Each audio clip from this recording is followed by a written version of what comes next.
Good morning, কেমন আছো তোমরা সবাই? Welcome back to the channel. Welcome তোমাদের একটা নতুন ভিডিওতে। ঘড়িতে বাজছে এখন প্রায় 10টা মতো। আজকে ঘুম থেকে উঠতে প্রচণ্ড লেট হয়ে গেছে। এখন ঘুম থেকে উঠে ফ্রেশ হয়ে এখন যাব রান্নাঘরে। চাটা খাওয়া আমাদের হয়ে গেছে, আশিস অফিসের জন্য বেরিয়ে গেছে। আজকে রান্না করব প্রচণ্ড ডিফিকাল্ট একটা জিনিস। রান্না করাটা হয়তো ডিফিকাল্ট না, কিন্তু কাটাটা ডিফিকাল্ট। আজকে বানাবো একটুখানি এঁচোড়, কিন্তু বাজারে প্রচুর এঁচোড় উঠেছে, তো দেখে খেতেও ইচ্ছা করে, কারণ এঁচোড়টা খেতে কিন্তু ভালোই লাগে। কিন্তু আমি এর আগে যেহেতু কখনো বানাইনি, আর কাটা তো অনেক দূরে থাক, ভগবান জানে আমি কীভাবে এটাকে কাটবো। ছোটো সাইজেরই একটা এঁচোড় নিয়ে এসেছি, মার কাছ থেকে সমস্ত কিছু জেনে নিয়েছি কীভাবে কী করতে হবে। চলো তাড়াতাড়ি করে রান্নাঘরে যাই, গিয়ে এখন এই এঁচোড়টাকে কাটা স্টার্ট করি, না হলে এইটা কাটতে যদি লেট হয়ে যায় আমার রান্না করতে অনেক লেট হয়ে যাবে। চলো তাহলে তাড়াতাড়ি করে রান্নাঘরে যাওয়া যাক, আর ব্লগটা তোমরা কিন্তু দেখতে থাকো।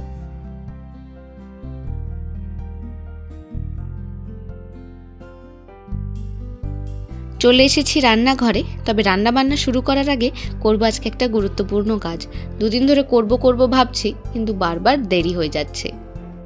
একটা লেবুকে একদম পাতলা পাতলা স্লাইস করে কেটে নিচ্ছি। গোটাটা লাগবে না, হাফ দিয়ে দিয়েছি।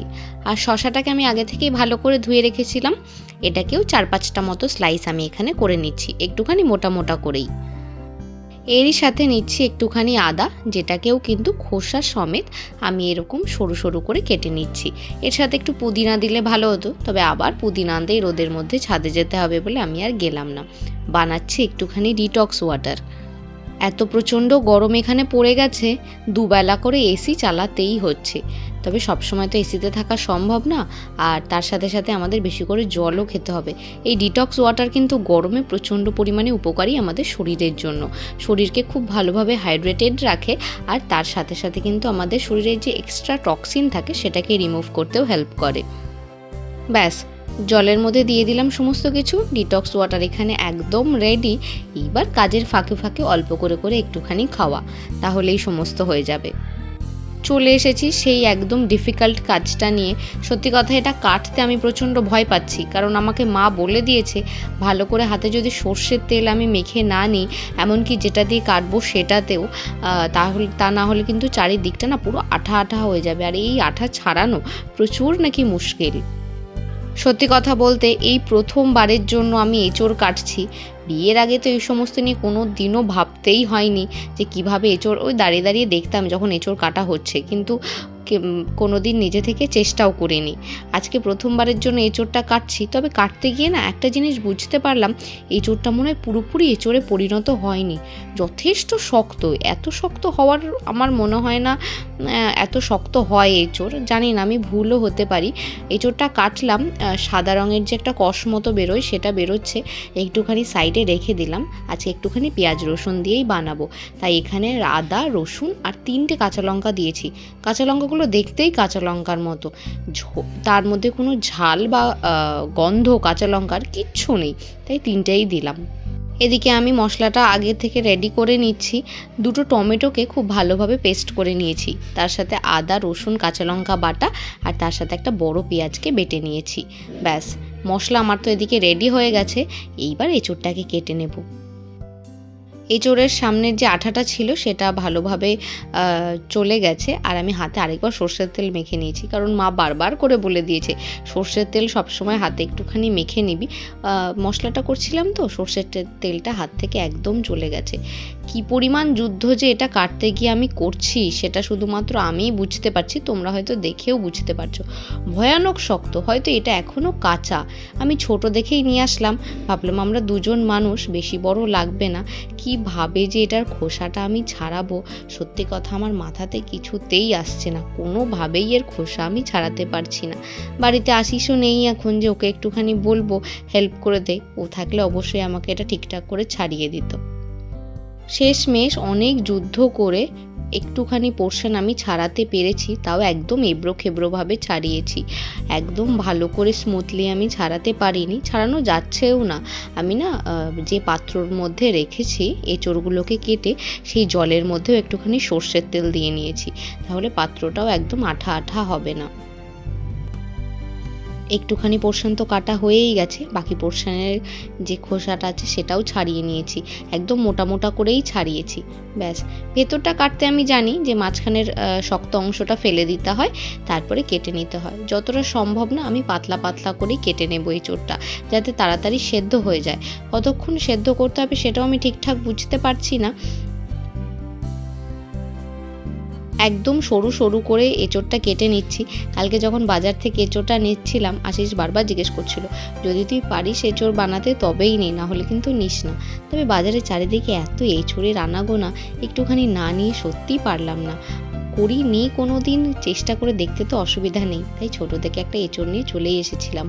আগের জলটা ফেলে এঁচোড়টাকে খুব ভালোভাবে ধুয়ে নিয়েছি, আর আঠা আঠা ভাবটা একদমই নেই। এবার এঁচোড়টা প্রথমে নুন হলুদ দিয়ে সেদ্ধ করব। আমি একটা বাটিতে জল বসিয়ে দিয়েছি, আর তার সাথে সাথে এঁচোড়গুলোকেও দিয়ে দিচ্ছি। এখানে বলছে মা বলে দিয়েছে যে 90% মতো এখানেই সেদ্ধ করে নিতে হবে। বেশি করে একটুখানি নুন দিয়ে দিচ্ছি, তার সাথে দিয়ে দিচ্ছি হলুদ। ব্যাস, এবার এটাকে সেদ্ধ বসিয়ে আমি বাকি রান্নাগুলো চটপট করে নেব।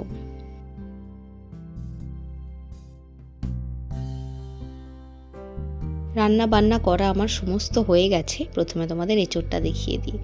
আমি একটুখানি টেস্ট করেছি, তাই সাইডটা একটুখানি এঁচোড়টা নেই, বেশ ভালো হয়েছে। তবে এঁচোড়টা না সত্যি আমি যেটা ভেবেছিলাম সেটাই, এঁচোড়টা আরেকটু হতো, একদম কাঁচা এঁচোড়টা। তার সাথে স্যালাড কেটে নিয়েছি, এখানে অরলের ডাল বানিয়েছি, ঠিক মুসুরির ডাল যেমনভাবে বানাই তেমনভাবে করে। আর এই খাবারটা তো গরমে আমাদের বাড়িতে পুরো মাস্ট, সর্ষে বাটা আর পোস্ত বাটা দিয়ে সজনে ডাঁটা। লাঞ্চ করা আমাদের হয়ে গেছে, ঘড়িতে বাজে এখন বিকেল 5:30 মতো। বিকেলবেলা যে কাজগুলো আমাদের থাকে সেগুলো করা হয়ে গেছে। একটা পার্সেল এসেছে আজকে, যেটার আনবক্সিং অলরেডি আশিস করে ফেলেছে। এটার না বেশ কিছুদিন ধরে আমরা অপেক্ষাই করছিলাম। এসেছে বিভিন্ন ধরনের সিডস, একটুখানি chia seeds, flax seeds, sunflower seeds, আর তার সাথে এসেছে পামকিন সিডস। এর আগে নিয়মিত আমন্ডটা আমরা প্রতিদিন সকালবেলা খেতাম, বাকিগুলো খুব একটা বেশি খাওয়া হতো না। কিন্তু সেদিনকে আমাদের বাড়ির কাছের একটা নতুন গ্রসারি শপ হয়েছে, সেখানে গিয়ে দেখলাম ড্রাই ফ্রুটসগুলো না বেশ ভালো ভালো পাওয়া যাচ্ছে, তাই সমস্ত ধরনের ড্রাই ফ্রুটস নিয়ে এসেছি। একটুখানি আমন্ড নিয়ে এসেছি, ওটা শেষই হয়ে গেছিলো। তার সাথে পিস্তাচিও, ক্যাশু নিয়েছি, কিশমিশ নিয়েছি, তার সাথে ওয়ালনাট, আর খেজুরটাও বেশ ভালো বিক্রি হচ্ছিল, তাই এক প্যাকেট খেজুরও নিয়ে এসেছি। বানাবো আজকে ড্রাই ফ্রুটস লাড্ডু। এই রেসিপিটা যদিও আমি ইউটিউব দেখেই শিখেছি, তবে বিষয়টা কি বলো তো, এত ধরনের বাদাম সকালবেলা প্রতিদিন সেটাকে নিয়ে খাওয়া বা আগের দিন রাত্রেবেলা ভেজানো, সত্যি কথা এনার্জি থাকে না। 2-3 দিন করার পর মনে হবে আর ভালো লাগছে না, ঠিক মিস হয়ে যাবে। সেই জন্য আমি সেদিনকে যে ড্রাই ফ্রুটসের রেসিপিটা দেখলাম, সেটা থেকে হঠাৎ করেই মনে হলো এটা তো খুবই ভালো জিনিস। সমস্ত যে বাদামগুলো আছে সেই সমস্ত দিয়ে, আর তার সাথে কিছু সিডস মিশিয়ে সুন্দর একটা হেলদি লাড্ডু বানিয়ে যদি ঘরে রেখে দেওয়া যায়, তাহলে ওটা একটা খেয়ে নিলেই কিন্তু সারাদিনের যে এনার্জি সেটা একদম সুন্দর করে পাওয়া যাবে। হাতের কাছে যে ধরনের বাদাম আমি পেয়েছি সেগুলো নিয়ে নিয়েছি। আমন্ডটাকে একটু ছোট ছোট করে কেটে নিলাম, আর তার সাথে সাথে পেস্তাটাকেও কেটে নিয়েছি। ওয়ালনাট আর কিশমিশটাকেও আমি ছোট ছোট করে কেটে নিয়েছি। এখানে আমি সুইটনারের জন্য ব্যবহার করব খেজুর। চিনি বা কোনো রকমের আনহেলদি জিনিস এখানে কিচ্ছু ব্যবহার হবে না।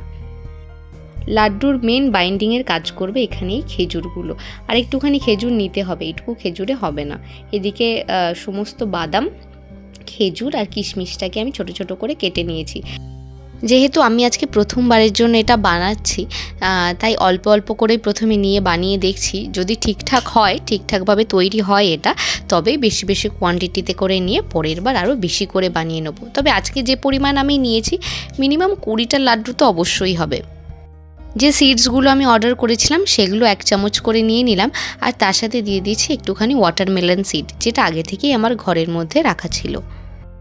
মিক্সার গ্রাইন্ডারের একটা বাটি নিয়ে নিয়েছি, তার মধ্যে কিশমিশ আর সব ধরনের বাদামগুলোকে একটু খুব বেশি গুঁড়ো করব না, একদম মিহি গুঁড়ো করে দেব না, একটু হালকা দানা দানা থাকবে সেইভাবে একটুখানি ঘুরিয়ে নেব। আর যে সিডসগুলো আমি নিয়েছিলাম না, সেগুলো শুকনো কড়াইতে একটুখানি নাড়াচাড়া করে নিয়েছি, ওই 3 থেকে 4 মিনিট মতো, জাস্ট একটুখানি গরম হলেই নামিয়ে নিয়েছি। আর এদিকে যে খেজুরটাকে আমি ছাড়িয়ে রেখেছিলাম সেটা শুকনো কড়াইতে একটুখানি নাড়াচাড়া করে নিয়ে খেজুরটাকে আমি সফট করে নিচ্ছি। দেখো খেজুরটা কত সুন্দর এখানে সফট হয়ে গেছে। খেজুরটা এখানে সফট হয়ে গেছে, ওদিকে যে সিডসগুলোকে আমি হালকা করে একটু রোস্ট করে রেখেছিলাম সেটাও পুরোপুরি ঠান্ডা হয়ে গেছে। এইবার যে বাদামগুলো রেখেছি একবারে তার মধ্যেই দিয়ে দেব। গোটাটাকে মিক্সার গ্রাইন্ডারে একটু দানা দানা করে পিষে নেব। মিক্সার গ্রাইন্ডারে সুন্দর করে আমি গোটা বিষয়টাকে একটুখানি ব্লেন্ড করে নিয়েছি, একটু দানা দানা অবস্থাতেই রেখেছি। বিশ্বাস করো এই সময়ই না ঘরটাতে এত সুন্দর ড্রাই ফ্রুটসের গন্ধ বেরোচ্ছে, যেন মনে হচ্ছে কত সুস্বাদু একটা মিষ্টি তৈরি হচ্ছে। তবে এর মধ্যে যা ভালো ভালো জিনিসপত্র গেছে সমস্ত কিছুই তো টেস্টি, আশা করছি খেতে কিন্তু এটা বেশ ভালো হবে। ব্যাস, এবার যে খেজুরটা রেখেছিলাম সেটা দিয়ে গোটা বিষয়টাকে খুব ভালোভাবে একবার মেখে নেব। যেহেতু এর মধ্যে অনেকটা পরিমাণ খেজুর দেওয়া হয়েছে, তার সাথে কিশমিশও আছে, তাই এটা কিন্তু বাইন্ডিংয়ে খুব একটা অসুবিধা হওয়ার কথা না। ভালোভাবে হাত দিয়ে মেখে খেজুরের সাথে গোটা মিক্সচারটা ভালো করে মাখিয়ে নিয়ে, সেরকম অসুবিধা হলে হাতে একটুখানি তেল লাগিয়ে ভালো করে এরকম আমি ছোট ছোট নাড়ুর শেপে করে নিচ্ছি। যেহেতু বিভিন্ন ধরনের বাদাম থাকে আর তার সাথে থাকে বিভিন্ন ধরনের সিডস, এটা কিন্তু আমাদের শরীরের জন্য প্রচণ্ড পরিমাণে উপকারী।